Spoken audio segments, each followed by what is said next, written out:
इसको एक बार तो इसमें से हटा ही दे।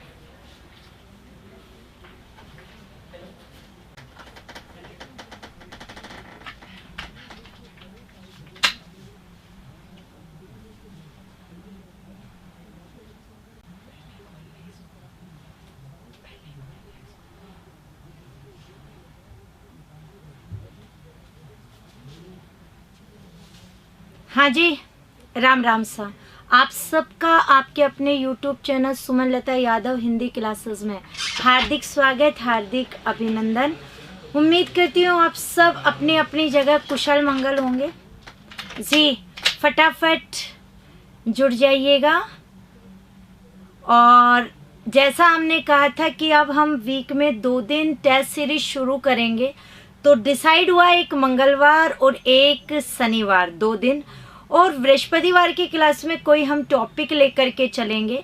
और जैसा आप सभी जानते हैं कि मैंने इसकी वैसे कोई वीडियो बनाया नहीं है, तो ये अब आपकी जिम्मेदारी है कि आप फटाफट इसे शेयर कर देंगे, लाइक भी कर देंगे, हाँ, और चैनल सब्सक्राइब भी कर देंगे, ठीक है ना जी। बिल्कुल, गुड इवनिंग, गुड इवनिंग। जल्दी जल्दी आ जाइए, अपना टेस्ट सीरीज ये शुरू होने वाला है।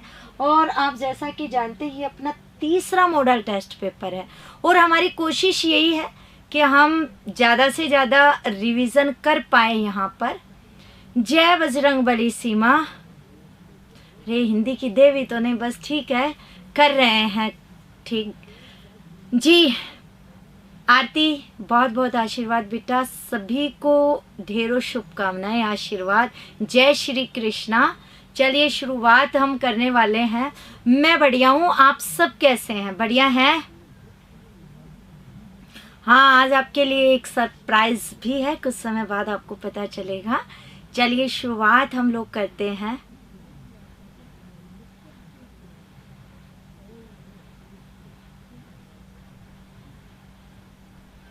चलिए शुरू करते हैं हम लोग, ठीक है। और हंसते मुस्कुराते हुए देखते हैं आज कितनी जल्दी आप लोग कर पाते हैं और कितना क्या एवरेज रहता है। चलिए शुरू करते हैं हम लोग अपना टेस्ट।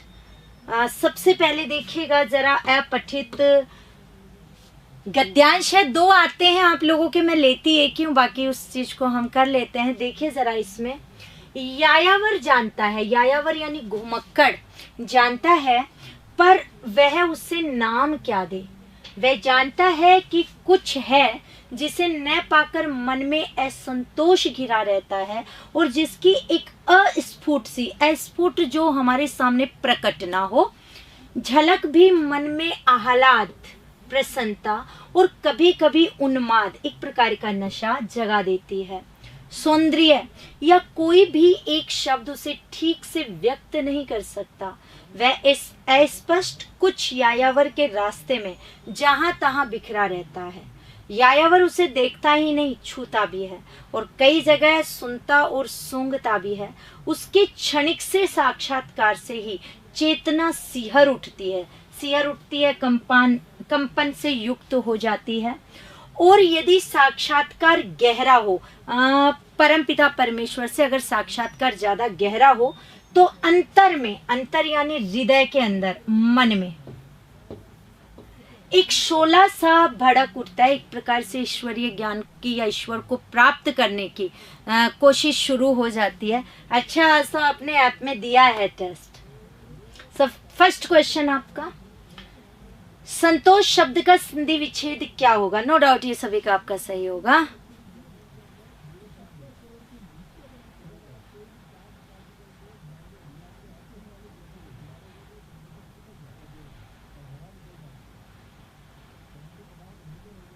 फटाफट आपको आंसर देने हैं, वीडियो शेयर कर देना है, चैनल सब्सक्राइब कर देना है।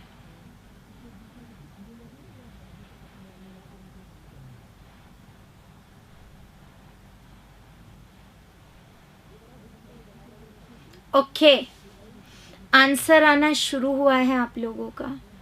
आप उत्तर दे रहे हैं बी इसके अंदर।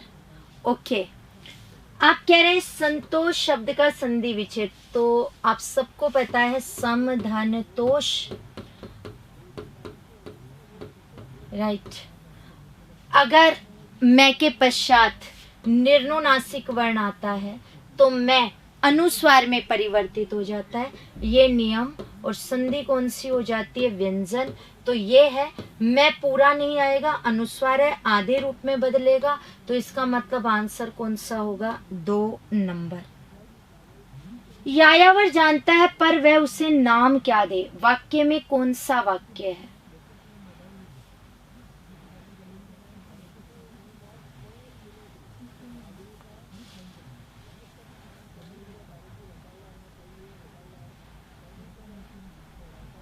हाँ, जुनून क्या करें, अब आप लोग भी तो हैं साथ में बेटा।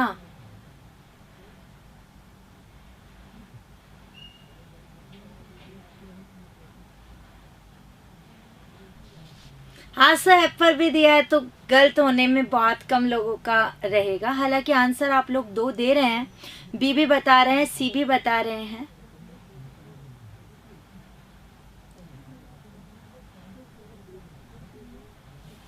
चलिए बात करते हैं। यायावर जानता है पर वह उसे नाम क्या दे, ये आपका सेंटेंस।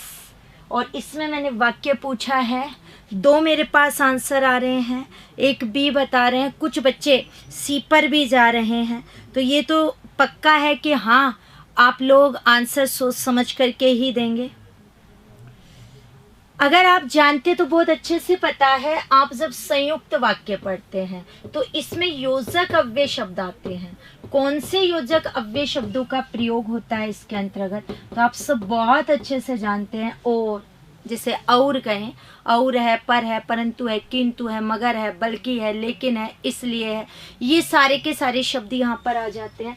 तो पर यहाँ पर आ चुका है, तो पर का प्रयोग हम करते हैं संयुक्त के अंदर। हो सकता है कईयों को लगा हो यहाँ पर की आ जाएगा क्योंकि कोमा लगा हुआ है, लेकिन फिर वाक्य नहीं बनेगा बच्चों आपका। तो इसके अंतर्गत बात करें तो आंसर जो होगा वो कौन सा ही होगा? संयुक्त। प्रश्न संख्या 3, वह कभी मन में उन्माद जमा देती है, वाक्य में कौन सा काल है? सामान्य वर्तमान काल, सामान्य भूतकाल, तात्कालिक वर्तमान काल और पूर्ण भूतकाल। ये 4 आपके ऑप्शन है, फटाफट आप मुझे आंसर दे सकते हैं इसके अंतर्गत। वीडियो मुख्य परीक्षा का रिवीजन, ध्यान रख रही हूं मैं इस चीज को। ओ नरेश, आज तो आपके से 25 मार्क्स आए, ऐसा क्यों? कुछ ज्यादा जल्दबाजी से आपने दिया इसका मतलब आंसर। ए और बी 2 उत्तर आप मुझे बता रहे हैं इसके अंदर। कुछ बच्चे ए बता रहे हैं, कुछ बच्चे बी भी बता रहे हैं। ए और बी 2 का आंसर रूप आ रहा है यहाँ पर। खोलू कैसे?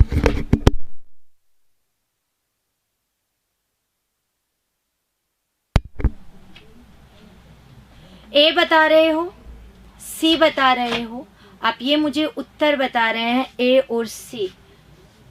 हाँ, वह कभी कभी मन में उन्माद जमा देते। काल को जानने के लिए आपको क्रिया का रूप देखना पड़ेगा, धातु के अंतर्गत क्या है। आप यहाँ पर देखो, दे के साथ ता ते ती के साथ है, तो धातु के साथ जहां पर ता ते ती आता है उसके साथ अगर है हूं आता है और हो आता है तो वो होता है सामान्य वर्तमान काल। इसका मतलब आंसर कौन सा होगा? 1 नंबर। तो ये है इसका। अब हम बात करेंगे नेक्स्ट प्रश्न पर। वह अस्पष्ट कुछ यायावर के रास्ते में जहां तहां बिखरा रहता है, वाक्य में कौन से चिन्ह है? तो बता दीजिए, यहाँ जो लगा हुआ है वह कौन कौन से चिन्ह का प्रयोग किया गया, ये आपको बताना जल्दी जल्दी। और वीडियो शेयर कर दीजिएगा, चैनल सब्सक्राइब भी कर देना।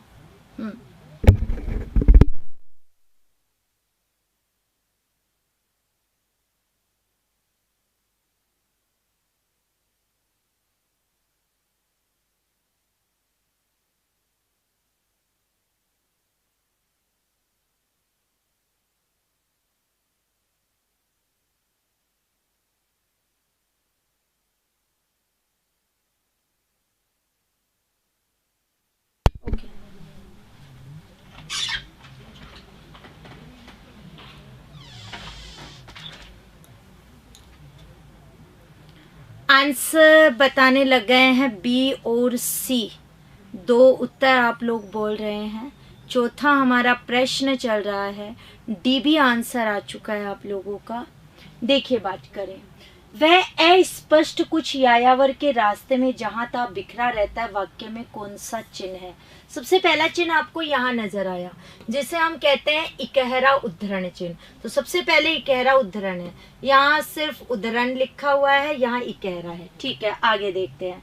रास्ते में जहां तहाँ 2 शब्दों को जोड़ने का काम करता है, कौन सा चिन्ह? योजक चिन्ह। तो योजक सेकंड नंबर पर कहाँ आएगा? तो आप यहाँ पर देख रहे हैं योजक चिन्ह। यहाँ निर्देशक है, तो इसका मतलब निर्देशक वाला पार्ट तो नहीं है इसके अंतर्गत।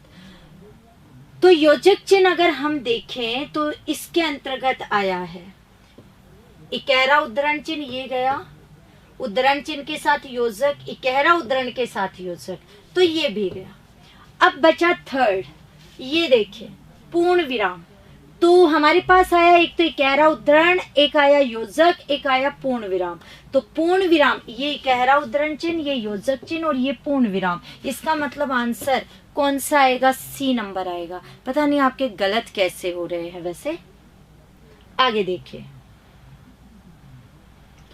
कौन सा शब्द पुल्लिंग नहीं है? ये है आपका प्रश्न, जरा बता दीजिए पुल्लिंग शब्द कौन सा नहीं है?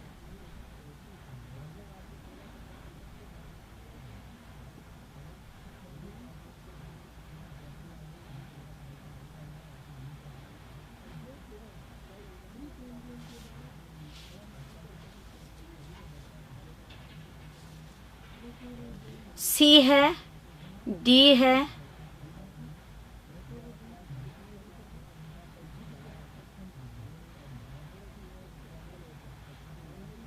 दो उत्तर हैं।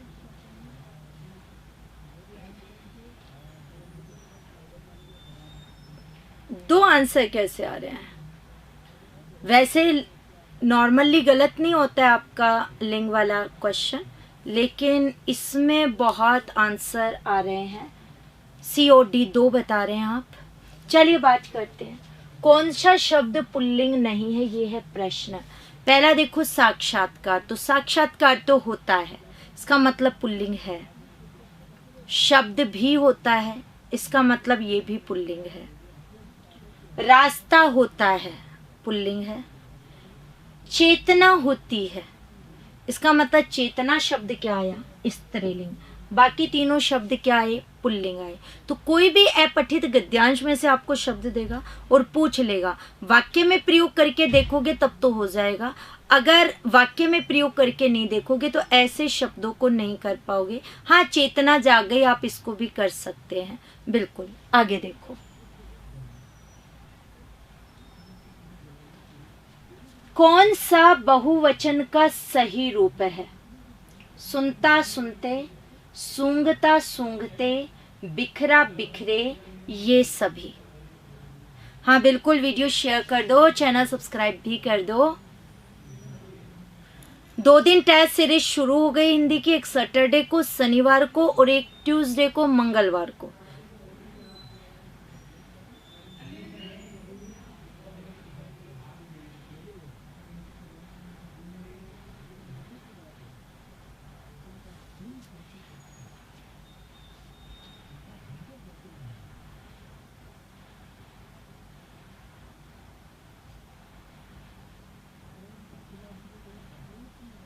आंसर आप लोग दे रहे हैं डी। ओके, बिल्कुल, ये आकारांत पुल्लिंग शब्द है। आकारांत पुल्लिंग शब्दों के अंत में ए लगाकर हम बहुवचन में बदलते हैं। तो सुनता से सुनते, सूंघता से सूंघते और बिखरा से बिखरे, तीनों में ए लगा हुआ है। तो इसका मतलब बिल्कुल ये सभी आंसर सही हैं। तो आंसर कौन सा? Number 4 number. युद्ध में लड़ने वाला सिपाही शहीद हो गया, रेखांकित पद में कौन सा पदबंध है? संज्ञा पदबंध, विशेषण पदबंध, क्रिया पदबंध और क्रिया विशेषण पदबंध। ये 4 ऑप्शन है आपके, देख लीजिए।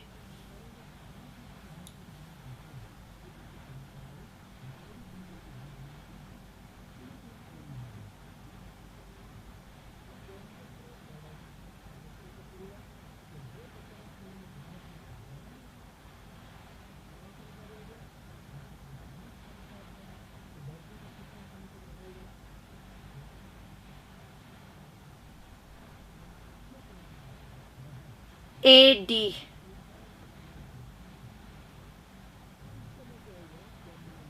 बी भी आ गया है आंसर, ए बी डी। बहुत उत्तर निकाल दिए। चलिए बात करते हैं। पूछ रहा है युद्ध में लड़ने वाला सिपाही, सिपाही है उसकी विशेषता है वो युद्ध में लड़ने वाला है। सिपाही शब्द व्याकरण की दृष्टि से क्या है? संज्ञा। क्रिया विशेषण कैसे होगा? ये डी वाले कह रहे हैं क्रिया विशेषण तो डी मतलब वो जो क्रिया है उसकी विशेषता बताएगा। क्रिया है ही नहीं सही, विशेषता कहाँ बता रहा है? अगर बात करें संज्ञा है तो संज्ञा पदबंध होगा इसके अंतर्गत। 1 नंबर। हाँ, संज्ञा ऑप्शन में नहीं होता तो आप विशेषण पदबंध पर चले जाते। निम्नलिखित वाक्यों में क्रिया विशेषण युक्त वाक्य कौन सा है? मैं कल नहीं जाऊंगा, यह घर सुंदर है, हवा तेज बह रही है, रोहन हम स्कूल जाएंगे। देखिए जरा इसके अंतर्गत क्या है। क्रिया विशेषण युक्त वाक्य कौन सा है ये पूछ रहा है। आप आंसर दीजिएगा सोच समझ के। ठीक प्रश्न है ये, इतना आसान रूप भी नहीं है। हाँ, सिपाही के अनुसार संज्ञा हुआ उसके अंदर। लगभग बच्चे आप आंसर दे ही रहे हैं अभी तक उस प्रश्न का।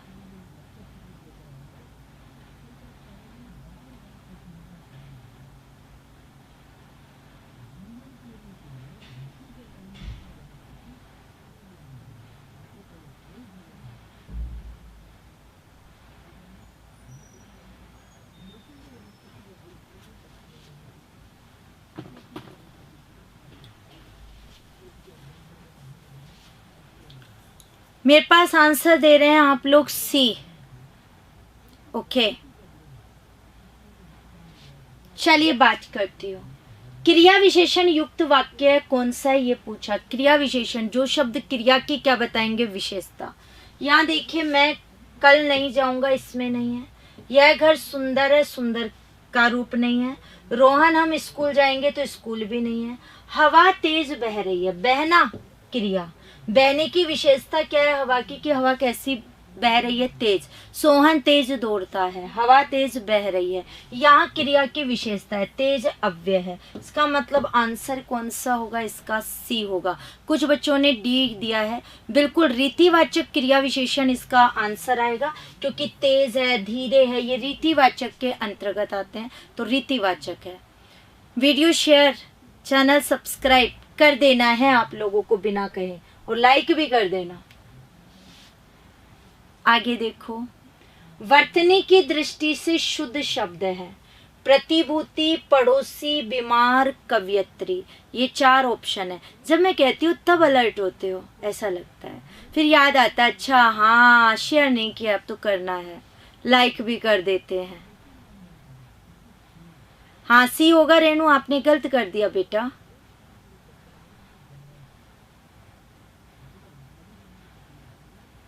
देखो बच्चों, अभी जो गलतियां हो रही हैं कोई बड़ी बात नहीं है। अभी गलतियां हैं, सुधर जाएंगे, आपके पास टाइम है।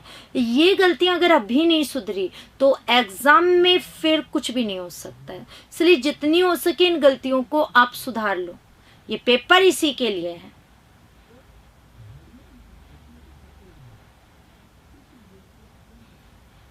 जी, शायद आंसर निकालना आपके लिए सरल था, क्योंकि इसका जो आंसर है वो है सरल, इतनी बार आ चुका है। लेकिन हो सकता है अगर मैं थोड़ा सा करेक्शन करती तो आप लोग गलत पर पहुंच भी सकते थे। चलिए हम देखें, यहाँ पे शुद्ध शब्द पूछा था, ये तो पता है कवियत्री के अंतर्गत यह में छोटी मात्रा आती है, और ऐसे हमारा शुद्ध होता है रचयिता शब्द। ठीक है। बीमार की बात करें, ई की मात्रा कैसी होती है? बड़ी, ये बीमार शुद्ध है। पड़ोसी एक मात्रा, न्योछावर में भी एक ही मात्रा होती है, पड़ोसी में भी एक ही मात्रा होती है, ध्यान रखिएगा। तो पड़ोसी में और त्योहार में भी एक ही मात्रा है, तो त्योहार है, न्योछावर है, पड़ोसी, तीनों में मात्रा एक है, आप यहाँ ध्यान रखेंगे। और प्रतिभूति आपको नजर आ गया है भय के अंतर्गत, तो आंसर एक ही हुआ। कौन सा? 4 नंबर, जो लगभग बच्चों का सही है। बहुत अच्छा उत्तर दिया है आप लोगों ने। चलिए आगे बढ़ते हैं। निम्नलिखित में से लोकोक्ति का चयन करना है। दांत खट्टे करना, अंगारे उगलना, कौवा चले हंस की चाल और आंखें दिखाना। जी, माथा पटक के प्रणाम कर रहा है। पटक मत भाई। जी, भूति तय में एक ही मात्रा छोटी। हाँ, ये उसमें से ही लिया है मैंने।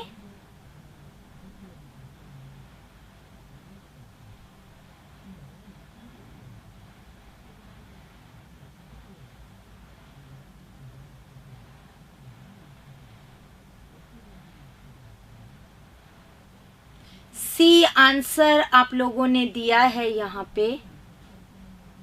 13 बच्चे लाइब्रेरी में एक साथ देख रहे हैं क्या? धन्यवाद आप लोगों का। जी बिल्कुल, आप लोग जैसा कि जानते हैं लोकोक्ति बनता है लोक धन उक्ति के योग से। यानी लोक यानी लोगों द्वारा कहा गया, उक्ति यानी कथन, लोकोक्ति कहलाती है। हम अंतर में अगर बात करते तो हम कहते हैं मुहावरा वाक्यांश और लोकोक्ति पूर्ण वाक्य है। उसके साथ हम एक चीज और सुनते हैं कि मुहावरे के अंत में ना होता है, लोकोक्ति के अंत में ना नहीं होता। हालांकि जैसा हम कहते हैं कि नहीं, मिल सकता है लोकोक्ति के अंत में भी ना, लेकिन वो कुछ गिने चुने पार्ट्स में।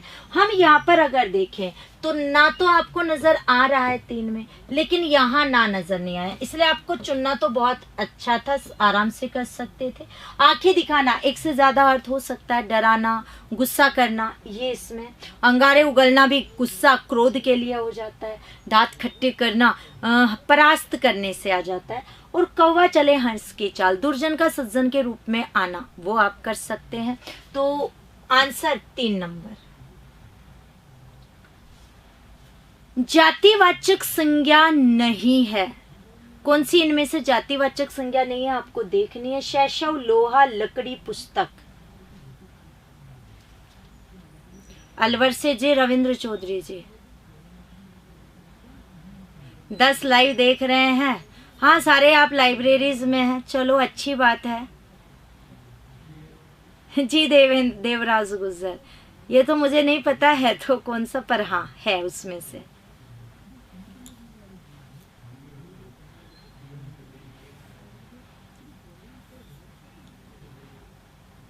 हाँ, आज आपका लैब असिस्टेंट वाला भी तो पेपर था ना कुछ बच्चों का, उसका सॉल्यूशन अपने दूसरे वाले चैनल है जो प्रैप ऑनलाइन सरकारी नौकरी, उस पर हुआ है। आप वहां पर देख सकते हैं आज के पेपर का सॉल्यूशन।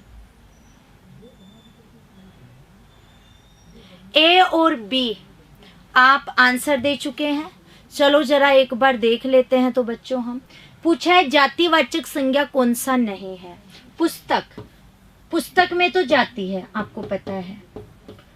लकड़ी, लकड़ी में द्रव्य है और द्रव्य नहीं होगा तो क्या हो जाएगी, जाति।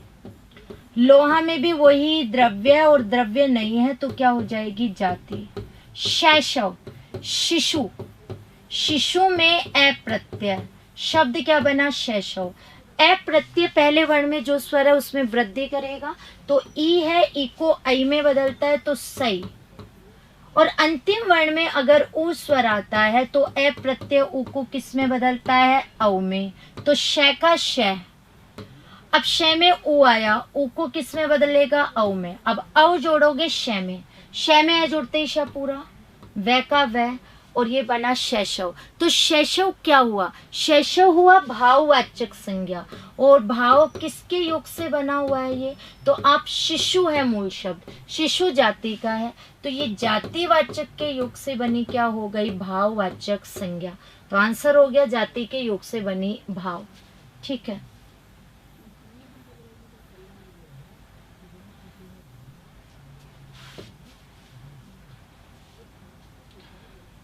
विलोम की दृष्टि से बेमेल को छाटना है। आर्य, अनार्य, उर्वर, अनुर्वर, ऐच्छिक, अनिवार्य और खल, दुर्जन।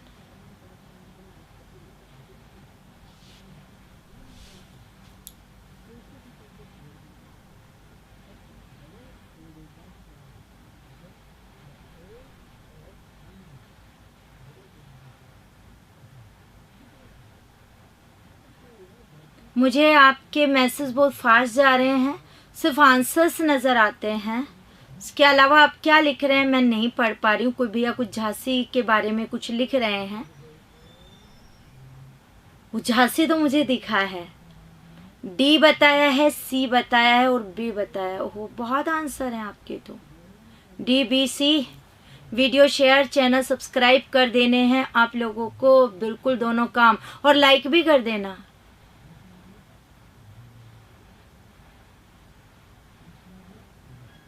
Very good. आंसर बहुत है, बी भी है, सी भी है और डी भी है। चलो बात करते हैं। आर्य का अनार्य हो जाएगा, अनुपसर्ग है इसमें, ध्यान रखना। जो आर्य नहीं है, सभ्य नहीं है, वो है अनार्य।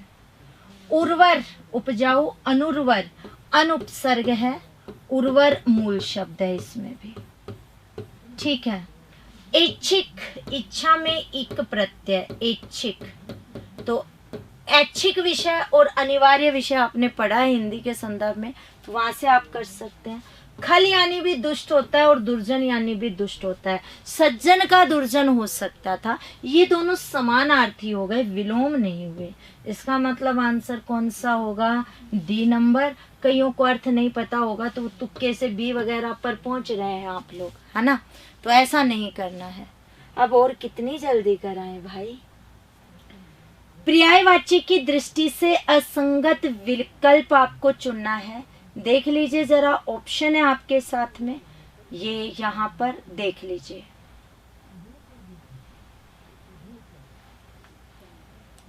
जल्दी जल्दी आंसर आप दे दीजिए।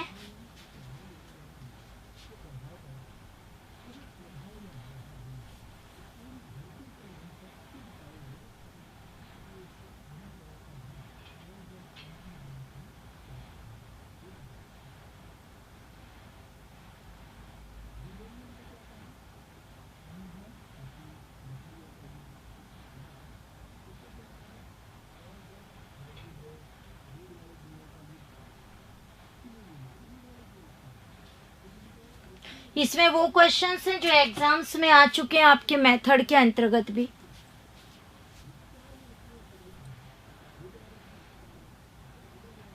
बी और सी। जी, बाड़मेर से स्वागत है बेटा।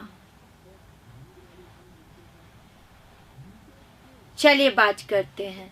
सी और डी दो आंसर आप लोग बता रहे हैं इसके अंदर। कुछ बच्चे सी बोल रहे हैं और कुछ बच्चे डी बोल रहे हैं। देखो, पक्षी के लिए शकुंत, द्विज और नभचर तीनों आते हैं। चर यानी विचरण करने वाला। दूसरा देखो,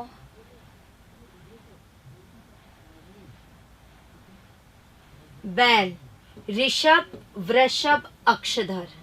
हरिण, शुद्ध शब्द हरिण ही होता है, वो नहीं है तो हम क्या कर सकते हैं? हिरण कर सकते हैं उसके अंतर्गत। आगे देखो, इसके अंतर्गत कुरंग बिल्कुल बोलते हैं, मृग भी बोलते हैं, सारंग भी। वेद का आमनाय नहीं होता और ये चीजें गलत हो गई। तो बिल्कुल यहाँ पर आंसर जो है लगभग बच्चों का सही आया है, सी इसका आंसर है।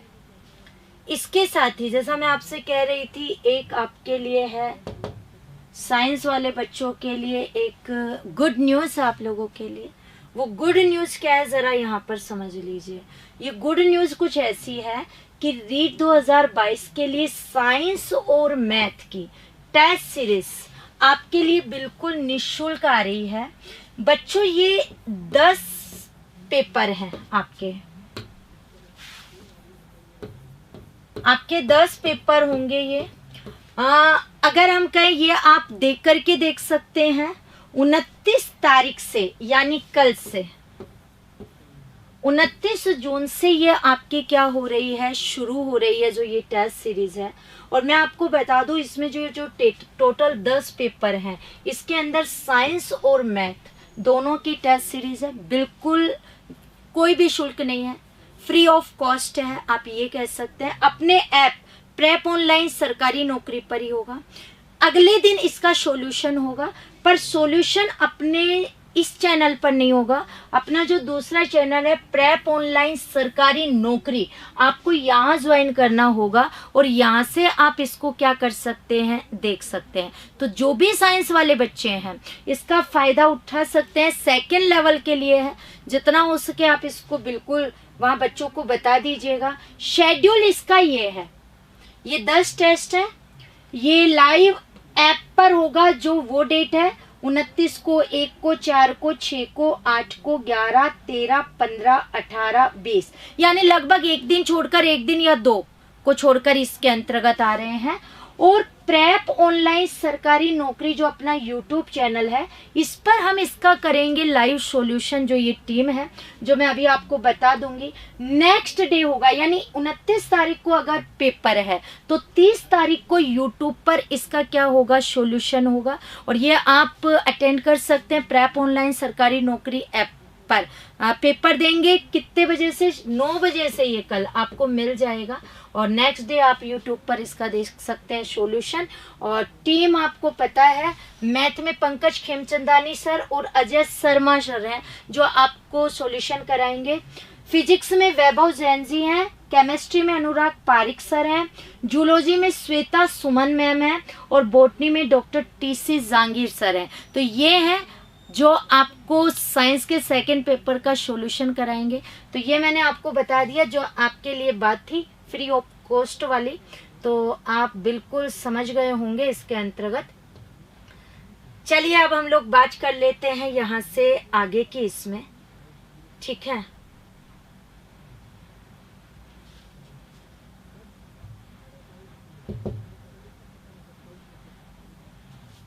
अब हम अपने इस सीरीज पर आ जाते हैं और अपने सीरीज के अंतर्गत शुरुआत कर लेते हैं। हमारा अगला देखिए जरा, इसके अंतर्गत जो कम खर्च करता हो वाक्यांश के लिए एक शब्द में क्या कहते हैं? अपव्ययी, कंजूस, मितव्ययी और ये सभी। जल्दी जल्दी बता दो। SST भी दे दें। SST की टीम से बात चल रही है। सारा ग्रुप जो है आप जानते हैं एक टीम वर्क है, किसी एक शिक्षक के उससे नहीं होता है। SST की टीम से बात चल रही है, शायद आपको गुड न्यूज़ जल्दी ही मिल जाए SST के लिए भी, ठीक है। हमारी कोशिश पूरी है।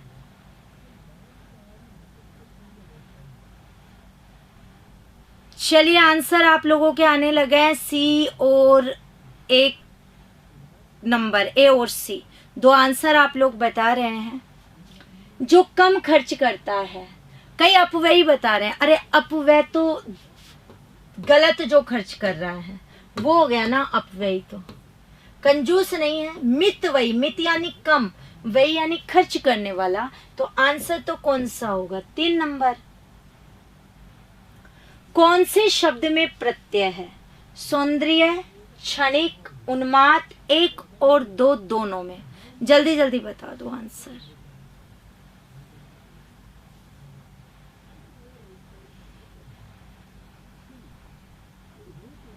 वीडियो शेयर कर देना, चैनल सब्सक्राइब भी कर देना और लाइक कर दो तो और भी बढ़िया है।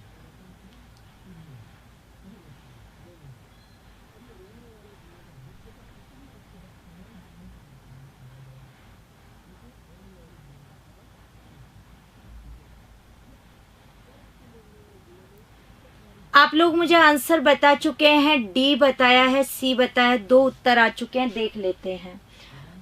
सौंदर्य सही है, सुंदर में यह प्रत्यय है,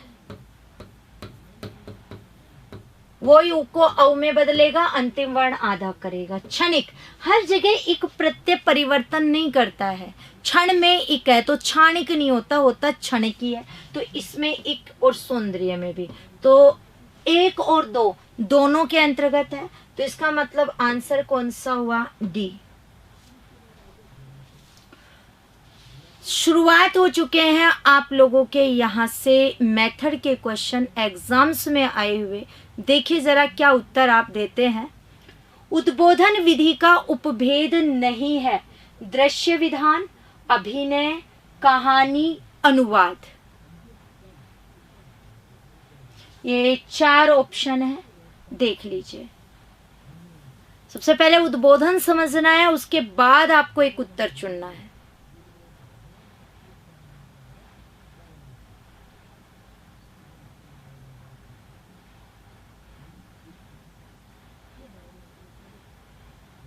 और ये क्वेश्चन आया हुआ है, लेकिन मैं देख पा रही हूं कि आप लोगों के आंसर अलग अलग आ रहे हैं। ए बता रहे हो, डी बता रहे हो आप लोग, 2 उत्तर, सी भी आ गया है।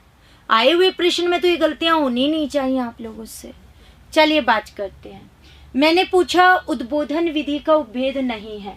दृश्य विधान, कोई भी चीज जो आपको दिख रही है उसके ऊपर आप बोल रहे हैं, वो दृश्य विधान। अभिनय, आपको बहुत अच्छे से पता है, अभिनय आप करेंगे। संवाद बोलेंगे, संवाद बोलेंगे तो उद्बोधन तो होगा, उद्बोधन का अर्थ बोलने से होता है।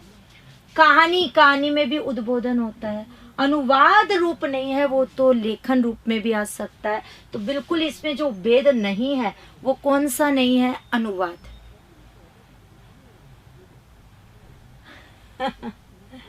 आगे देखो, व्याकरण शिक्षा स्वतंत्र रूप से किस विधि में नहीं दी जाती। ये क्वेश्चन रीट के अंदर आया हुआ है, देखते हैं आंसर क्या आता है। भाषा संसर्ग विधि, आगमन विधि, निगमन विधि और पाठ्य पुस्तक विधि।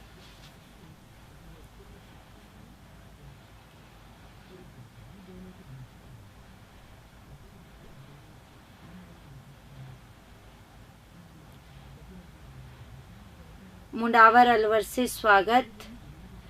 ए, डी, मतलब आप लोगों ने अभी तक पुराने एग्जाम्स के क्वेश्चंस क्लियर नहीं किए। पहले वाले में भी डबल आंसर, यहां भी डबल आंसर। देखो कितनी अलग बात है। ये कह रहा है व्याकरण शिक्षा स्वतंत्र रूप से, यानी क्लास में आपको नहीं पढ़ाई जाएगी। पाठ्य पुस्तक के अंतर्गत तो बच्चों को पाठ्य पुस्तक में जो नियम होते हैं वो रट लेता है, सुग्गा प्रणाली की तरह होती है। तो शिक्षक आता है, पढ़ाता है, तोते की तरह रट करके चल लेते हैं बच्चे। निगमन में पढ़ाई जाती है क्लास में, और आगमन में भी पढ़ाई जाती है। इसका मतलब यहाँ तो दी जाती है, तो ये तो थे ही नहीं, 2 ही बचते।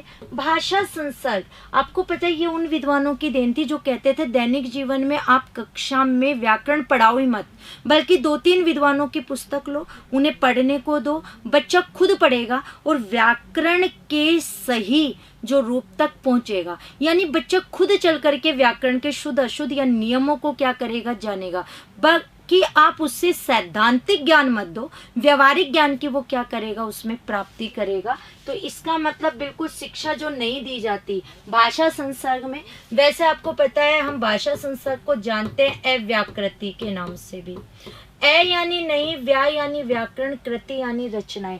जिस विधि में दैनिक जीवन में व्याकरण का ज्ञान नहीं दिया जाता, बल्कि बच्चों को पढ़ने के लिए क्या दी जाती है, कृतियां, रचनाएं, वो होती है अव्याकृति। तो आंसर इसका क्या था, 1 नंबर, भाषा संसर्ग विधि। बीएस ब्लूम ने शिक्षा में कौन सा नवीन आयाम दिया है। हर्बट उपागम, मूल्यांकन उपागम, RCEM उपागम और मॉरिसन उपागम।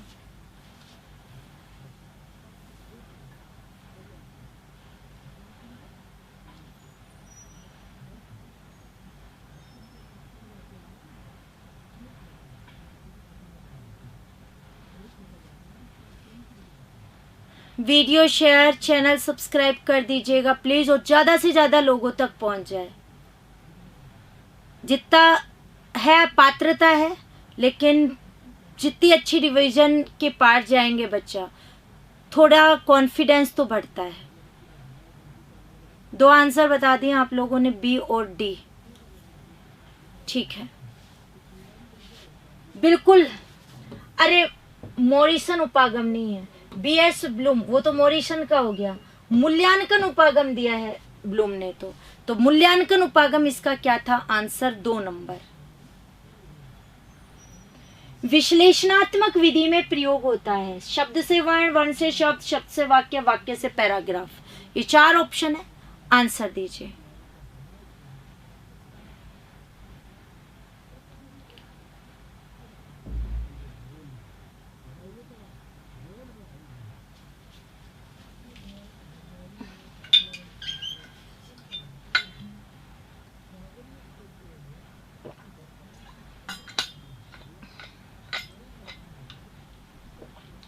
ABC,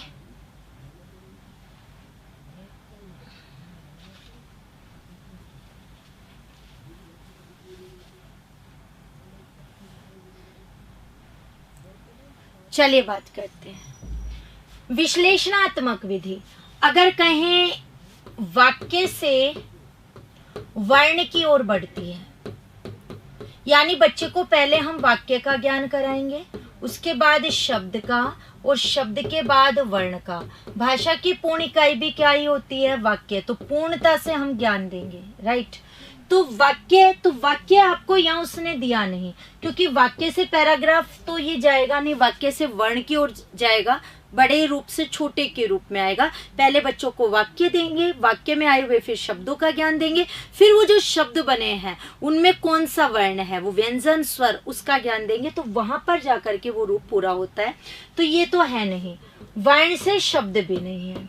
अब बच्चा शब्द से वाक्य और शब्द से वर्ण, तो शब्द से वाक्य नहीं है, शब्द से वर्ण हो सकता है। वाक्य इसने नहीं दिया, लेकिन शब्द से किसकी ओर बढ़ रहे हैं? वर्ण की ओर। तो इन चार ऑप्शंस में जो आंसर आता वो एक आता, तो कौन सा आता? 1 नंबर। तो कई बार सीधा सीधा उत्तर नहीं परोसता है, आपको सोचने पर मजबूर करता है। जिस बच्चे ने समझ कर पढ़ाई की वो क्लियर कर पाता है, जिसने समझ कर नहीं पढ़ा वो क्लियर नहीं कर पाता है। भाषिक सामग्री है मूल विषय वस्तु, प्रत्यय, शब्दावली, मूल विषय वस्तु एवं प्रत्यय। चूंकि ये क्वेश्चन पहले के आए हुए हैं और ये जिस समय आया बहुत का गलत हुआ था, तो हो सकता है वापस से रिपीट हो जाए। पिछली बार भी हुए थे, वो अलग बात है, आंसर उन्होंने गड़बड़ कर दिया था और वहां पर वो चीज गड़बड़ हुई। तो देख लीजिए इसके अंतर्गत।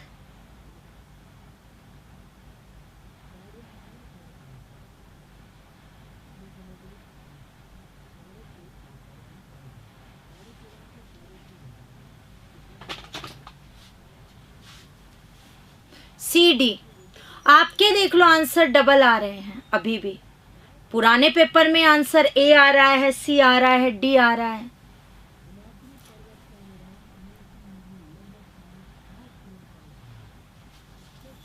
शब्दावली, भाषिक सामग्री, भाषा की सामग्री क्या बताई गई थी? शब्दावली को बताया गया था। शब्दावली के माध्यम से भाषा का ज्ञान होता है। सहायक सामग्री में देखिए बुलेटिन बोर्ड है, श्रव्य सामग्री, दृश्य सामग्री, दृश्य श्रव्य सामग्री और कोमल सामग्री।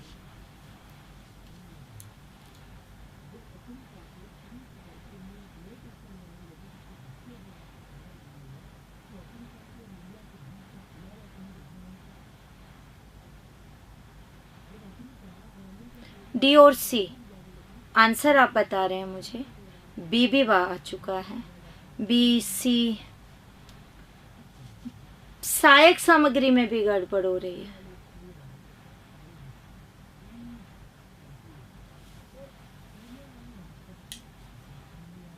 चलिए बात करते हैं। अरे भाई बुलेटिन बोर्ड पूछा है, वैसे तो बोर्ड देखते तो वैसे ही आपको पता है, जहाँ आप सूचनाएं वगैरह देते हैं बच्चे को, तो जाहिर सी बात है कौन सी सामग्री होती है बुलेटिन बोर्ड पर? दृश्य। बच्चा देखता है। यहाँ तो आंसर सी डी वहां पर कहाँ पहुंच गए? बुलेटिन ये समाचार वाला नहीं है कि सुन रहा है, बोर्ड है ये, सूचनाएं वहां पर लगाएगा, तो बी आंसर है। अगला ऑप्शन, अधिक मतलब क्वेश्चन, अधिक विश्वसनीय परीक्षण कौन सा है? शिक्षक निर्मित, मौखिक, आत्मनिष्ठ और प्रमापीकृत।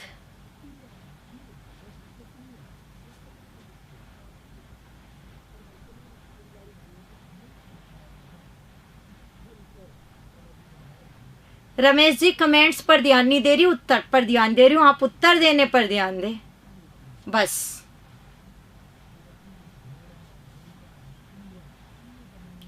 वीडियो शेयर और चैनल सब्सक्राइब।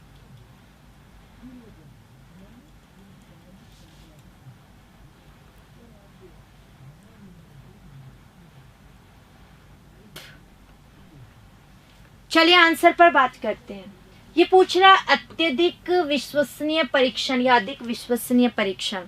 आपके एक उपागम है उस उपागम में आप पढ़ते हैं तो दो पार्ट आप पढ़ते हैं, एक प्रमापीकृत परीक्षण और एक अप्रमापीकृत।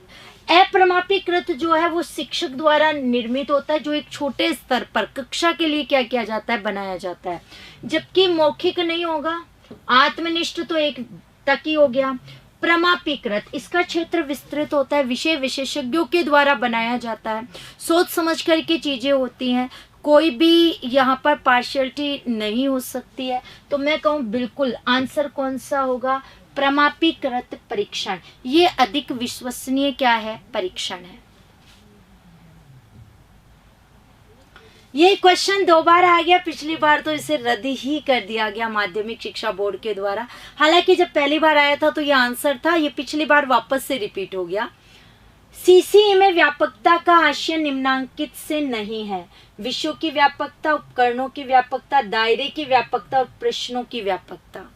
आंसर डेफिनेट था।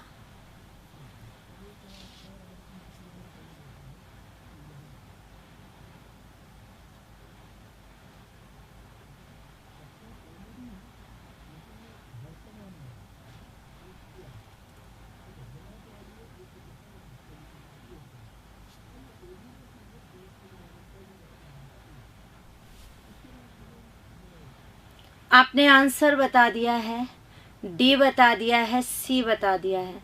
क्योंकि अभी पिछले टाइम में आया तो उन्होंने आंसर दिया था दायरे की व्यापकता, जो आंसर गलत था। इसका आंसर था प्रश्नों की व्यापकता। उसके बाद इस पर क्या लगा था, रीट लगी थी, और उसके बाद ये क्वेश्चन बोनस रूप में डाल दिया। मतलब आंसर कोई सा भी नहीं माना उन्होंने, अलग नहीं दिया। बाकी आंसर 100% क्या था जब का ये प्रश्न आया हुआ, तो प्रश्नों की व्यापकता इसका आंसर था। वर्तनी की विधिवत शिक्षा का ज्ञान किस स्तर पर हो जाना चाहिए, ये रिपीट हुआ है क्वेश्चन। प्राथमिक स्तर पर, उच्च प्राथमिक स्तर पर, माध्यमिक स्तर पर और उच्च माध्यमिक स्तर पर। वीडियो शेयर, चैनल सब्सक्राइब और लाइक भी।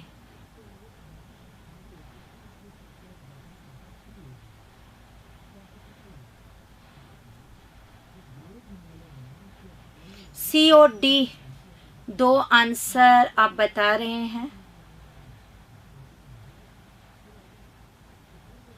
ए भी बता दिया है।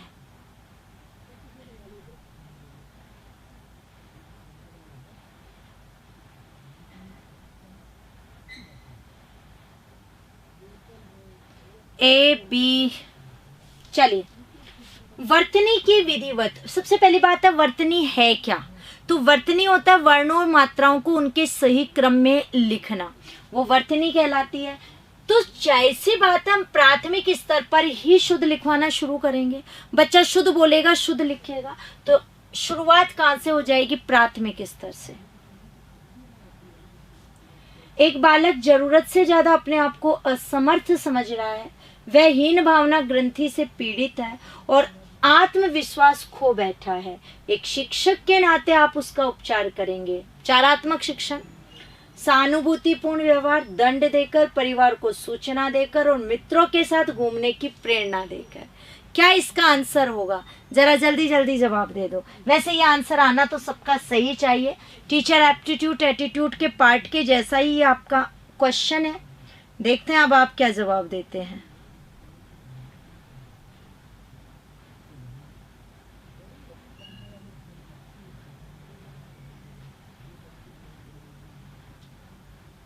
आंसर आने लग गया जो बिल्कुल हम लोगों ने सोचा है।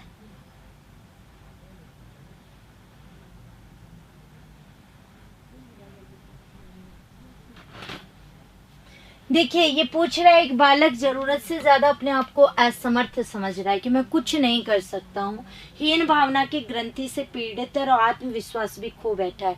शिक्षक होने के नाते आप क्या करेंगे, तो उसके साथ हम कैसा व्यवहार करेंगे, सहानुभूतिपूर्ण, हम उसे समझाएंगे। ऐसा हो जाता है, आप ये कर सकते हैं, थोड़ा मोटिवेट करेंगे उससे।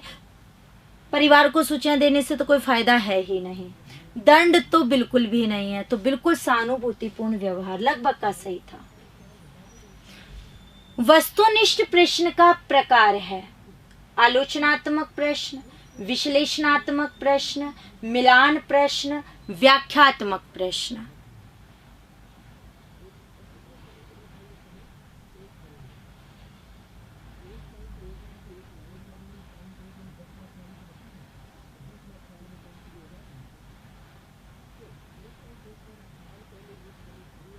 इम्पोर्टेंट ये सारे एग्जाम्स में ही आए हुए हैं, तो इम्पोर्टेंट तो है ही ना।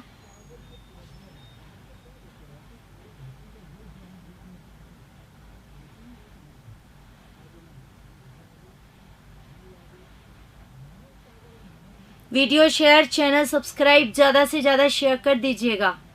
सी और डी आंसर आ रहे हैं, लगभग बच्चे वैसे सी बता रहे हैं। बिल्कुल देखो, वस्तुनिष्ठ, अगर हम बात करें वस्तुनिष्ठ प्रश्नों में, जैसे रिक्त स्थान की पूर्ति, बहुविकल्पात्मक प्रश्न जो आपके आते हैं वो, ये सारे के सारे किसके अंतर्गत होते हैं? वस्तुनिष्ठ। आलोचनात्मक, विश्लेषणात्मक, व्याख्यात्मक, ये तो निबंधात्मक प्रश्न होते हैं। तो निबंधात्मक नहीं, वो वस्तुनिष्ठ पूछ रहा है, तो मिलान प्रश्न, सही को सही से मिलान कीजिए। आपके आ जाते हैं 4 ऑप्शन इधर, 4 को इधर, और फिर मिलान करवाते हैं, तो वो वस्तुनिष्ठ का प्रकार है। मौन पठन का लाभ है, उच्चारण अभ्यास हेतु अवसर मिलता है, स्वाध्याय की प्रवृत्ति विकसित होती है, पठन की शुद्धता का संवर्धन होता है, संवर्धन यानी बढ़ावा मिलता है, एकाग्रचित्त होकर ध्वनियों का शुद्ध उच्चारण करना।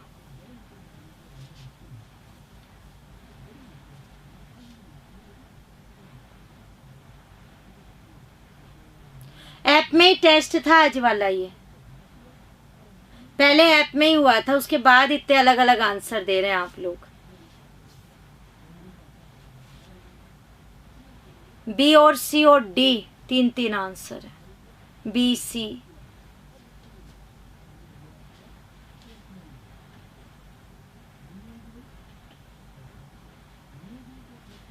डी भी बता रहे हैं कई बच्चे।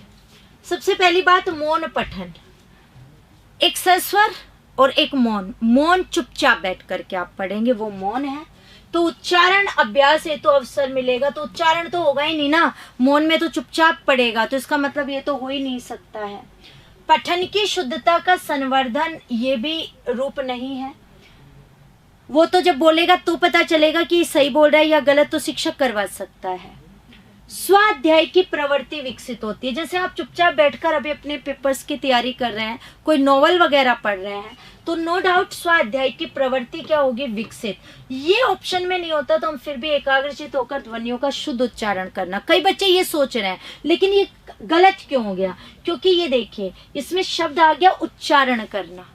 अगर ये उच्चारण नहीं होता, सिर्फ होता एकाग्रचित्त होकर के अध्ययन होता है, तो नो डाउट ये बिल्कुल बढ़िया होता है। लेकिन यहाँ पर शुद्ध उच्चारण वाला जो ये पार्ट आया है, उच्चारण आते ही हो गया बोलना, और बोलना होते ही मतलब ये हट चुका है किससे? मौन पठन से। ये मौन, मौन यानी चुपचाप, इसलिए आंसर हुआ 2 नंबर। इसलिए जब ऑप्शन से देखो तो बहुत ध्यान से देखना, एक छोटा सा रूप आपको वहां से हटा सकता है। यहाँ पर अगर बच्चे ने उच्चारण पर ध्यान नहीं दिया होता, तो मौन वाचन की विशेषता होती है एकाग्र शक्ति का विकास करता है, चिंतन मनन की शक्ति का विकास करता है, स्वाध्याय की प्रवृत्ति का विकास होता है। तो अगर हम लोग बात करें, वहां पर बच्चा इन दोनों में कंफ्यूज होता, फिर सोचता है स्वाध्याय तो पता नहीं होगा या नहीं, एकाग्र चित्ता डेफिनेट है, और वो आंसर क्या देता? 4 नंबर। शायद हो सकता है उच्चारण तक वो पहुंचता ही नहीं, या उसे पता ही नहीं चलता। मैं भी अभी नहीं बताती तो कई बच्चे बाद में पूछते रहते, क्यों? एकाग्रचित्त होकर के भी तो पढ़ता है, और वो गलत हो जाता।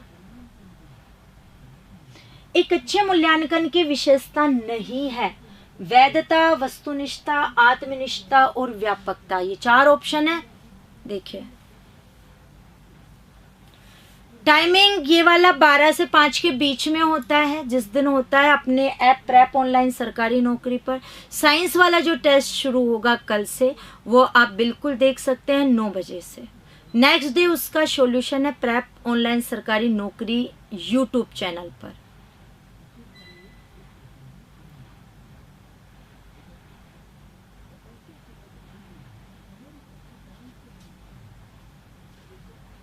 ए और सी आप ऑप्शंस बता रहे हैं इसमें।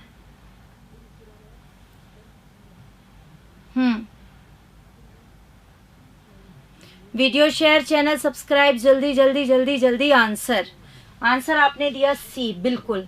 मूल्यांकन की विशेषता वैधता, परिणाम वैध होना चाहिए, कितनी भी बार आप चेक करें आंसर सेम टू सेम अंक के साथ हो। वस्तुनिष्ठता है ही एबेसेडर वाले में। व्यापकता, जितनी विषय वस्तु है वो लगभग को कवर कर चुका हो, ऐसा होना चाहिए वो। तो तीनों होते हैं। आत्मनिष्ठता नहीं है, एक जगह नहीं होगा, तो आत्मनिष्ठता का गुण नहीं होता। रचना शिक्षण का उद्देश्य, पिछली बार भी रचना शिक्षण से क्वेश्चन था, बहुत बच्चों का गलत हुआ था। साहित्य सृजन की प्रेरणा देना, क्रमबद्धता बनाना, सुसंबद्धता बनाना, व्याकरण सम्मत कार्य करना, रचना शिक्षण का उद्देश्य है। ये एक क्वेश्चन है, जल्दी से आंसर दें आप मुझे।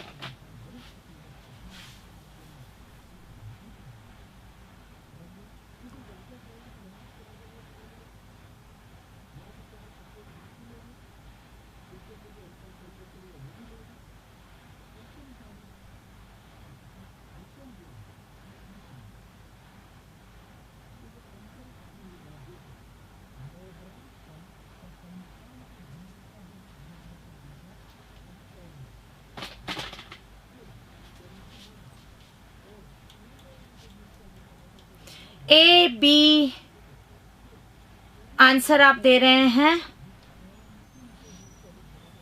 जी। ये आज वाला ही टेस्ट है। मैं बढ़िया हूं बेटा। रचना शिक्षण का उद्देश्य पूछा है। अगर आपको नहीं पता तो रचना शिक्षण में आता है निबंध लेखन, पत्र लेखन, कहानी लेखन वगैरह। तो इसमें साहित्य सृजन की क्या दी जाती है, इसका मतलब प्रेरणा दी जाती है। सृजन शब्द शुद्धि में ऐसे आएगा, आपके वैसे वो लिखा मिल जाता है। तो ये चीज, तो आंसर कौन सा हो जाएगा, 1 नंबर। तो 1 नंबर है, साहित्य सृजन की प्रेरणा देंगे आप, तो कहानी वगैरह जैसे है, तो साहित्य सृजन की प्रेरणा। ये रीट का वापस से जैसे मैं बता रही हूँ, इसके अंदर ये पुरानी स्लाइड आपकी है। जो पेपर होंगे आपके, मैंने अभी बताया पंकज खेमचंदानी जी सर और वो लेंगे। तो ये वो टेस्ट सीरीज का शेड्यूल है जो आप देख सकते हैं। प्रेप ऑनलाइन सरकारी नौकरी वाले अपने इस ऐप पर होगी। तो आप ये साइंस की है, 2nd लेवल की। क्वेश्चन देखो, पाठों अंतर्गत मूल्यांकन में क्या शामिल नहीं है। बोध प्रश्न, सौंदर्य अनुभूति के प्रश्न, प्रस्तावना प्रश्न और केंद्रीय भाव के प्रश्न। बहुत सोच समझ के जवाब देना। ओ माही, ये आप क्या कह रहे हैं, मैं माँ सरस्वती का रूप नहीं हो सकती। वो तो हमारी खुद की आराध्य देवी है, उनसे ही हमें ज्ञान की प्राप्ति होती है जी। बाकी थैंक यू।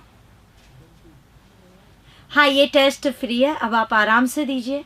सी और डी आंसर में आप बोल रहे हैं।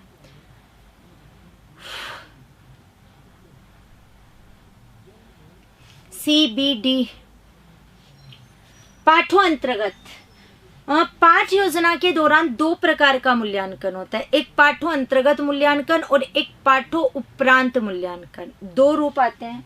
उस पाठों अंतर्गत के अंतर्गत हिंदी में एक तो बोध प्रश्न, जैसे आपके सामाजिक अध्ययन SST साइंस में विकासात्मक प्रश्न होते हैं, उसके स्थान पर हिंदी में हमारे क्या आते हैं, बोध प्रश्न। सौंदर्य अनुभूति के प्रश्न आते हैं कविता के अंतर्गत, जहाँ रस, छंद, अलंकार, भाषा से संबंधित प्रश्न पूछे जाते हैं। केंद्रीय भाव के प्रश्न होते हैं पद्य के अंदर, बोध प्रश्नों को केंद्रीय भाव का बोलते हैं। प्रस्तावना प्रश्न नहीं होते हैं, ये तो भूमिका तैयार करते हैं प्रस्तुतिकरण की। तो बिल्कुल आंसर सी होगा। सही शब्दार्थ कौन सा है, कार्पण्य, कंजूसी, कृषिवल, किसान, धरा, पृथ्वी, ये सभी।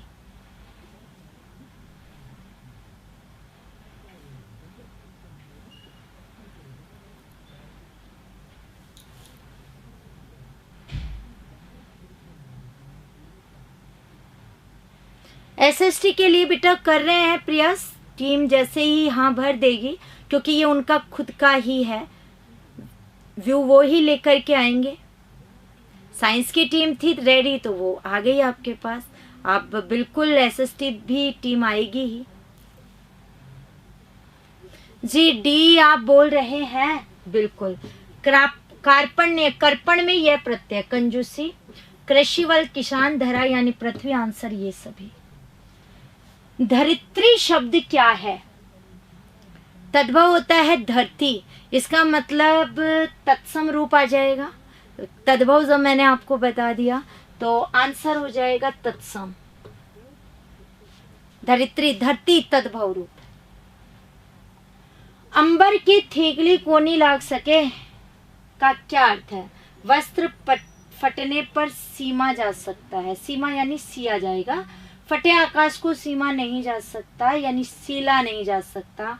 असंभव कार्य करना, ये सभी।